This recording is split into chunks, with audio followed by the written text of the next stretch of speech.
Good morning friends. ఈరోజు మనము మొదటి ప్రశ్నను చూద్దాం. ప్రపంచ కప్ షూటింగ్ పోటీలు ఏ నగరంలో జరుగుతున్నాయి? ఆన్సర్ మ్యూనిచ్ నగరము, జర్మనీ దేశంలో జరుగుతున్నాయి. రెండవ ప్రశ్న, ప్రపంచ కప్ షూటింగ్లో 10 మీటర్ల ఎయిర్ పిస్టల్ విభాగంలో స్వర్ణ పతకం సాధించిన వారు ఎవరు? ఆన్సర్ సురుచి సింగ్. ఈమె గతంలో బ్యూనస్ ఎయిర్స్ మరియు లీమాలో జరిగిన 2 ప్రపంచ కప్లలో కూడా 2 స్వర్ణాలు సాధించడం జరిగింది. ఇది ఈమెకు 3వ స్వర్ణ పతకం. మ్యూనిచ్లో జరుగుతున్న ఈ ప్రపంచ కప్లో భారత్ తరపున అంజుమ్ మౌద్గిల్, షిఫ్ట్ కౌర్ శర్మ ఇద్దరు కూడా కాంస్య పతకాలు సాధించడం జరిగింది. మూడవ ప్రశ్న, ఇజ్రాయెల్ ఇరాన్ అణు కేంద్రాలపై ఏ పేరుతో ఆపరేషన్ దాడులను నిర్వహించడం జరుగుతుంది? ఆపరేషన్ రైజింగ్ లయన్ పేరుతో అణు కేంద్రాలపై ఇజ్రాయెల్ దాడులు చేయడం జరుగుతుంది. నాలుగవ ప్రశ్న, ఇజ్రాయెల్ ప్రధానమంత్రి ఎవరు? Answer Benjamin Netanyahu. ఐదవ ప్రశ్న, భారతదేశం మొదటి అణు పరీక్షను ఎప్పుడు జరిపింది? ఆన్సర్ మే 18, 1974లో జరిపింది. దీనికి స్మైలింగ్ బుద్ధ అని పేరు పెట్టడం జరిగింది. రెండవసారి 1998లో ఆపరేషన్ శక్తి పేరుతో అణు పరీక్షలను భారతదేశం జరపడం జరిగింది.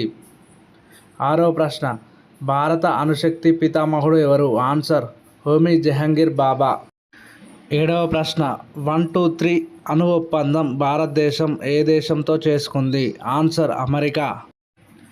అమెరికా అణుశక్తి చట్టం 1954లోని సెక్షన్ 123 ప్రకారం ఈ ఒప్పందం భారత్ మరియు అమెరికా మధ్యన 2008లో జరగడం జరిగింది. ఈ ఒప్పందం ప్రకారం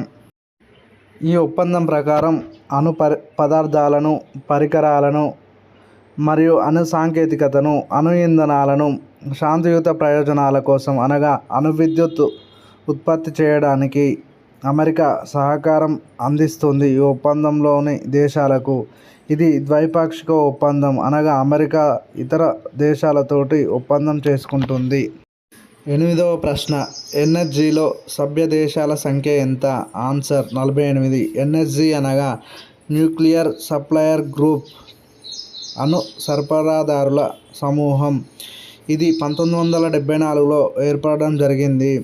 భారత అణు పరీక్ష జరిపిన తర్వాత దానికి ప్రతిస్పందనగా ఈ ఎన్ఎస్జీ ఏర్పడడం జరిగింది. ఈ ఎన్ఎస్జీలో భారతదేశం సభ్యదేశం కాదు. దీనిలో సభ్యత్వం భారతదేశం పొందాలనుకున్నప్పటికీ చైనా అడ్డుపడడంతో దీనిలో సభ్యదేశం కాలేకపోయింది. దీనికి కారణం భారతదేశం అణువ్యాప్తి నిరోధక చట్టం 1958పై సంతకం చేయకపోవడమే దీనికి కారణం. 9వ ప్రశ్న, బోయింగ్ విమానయాన సంస్థ ఏ దేశానికి చెందింది? Answer USA. 10వ ప్రశ్న, ఎయిర్ బస్ ప్రధాన కార్యాలయం ఎక్కడ ఉంది? ఆన్సర్ బ్లాగ్నాక్, ఫ్రాన్స్ దేశం. అంతర్జాతీయంగా బోయింగ్, ఎయిర్ బస్ అనే సంస్థలు విమాన తయారీలో అగ్రస్థానంలో ఉన్నాయి. ఇటీవల బోయింగ్ విమానం అహ్మదాబాద్లో కూలిపోవడం జరిగింది. 11వ ప్రశ్న, సర్దార్ వల్లభాయ్ పటేల్ అంతర్జాతీయ విమానాశ్రయం ఎక్కడ ఉంది? ఆన్సర్ అహ్మదాబాద్.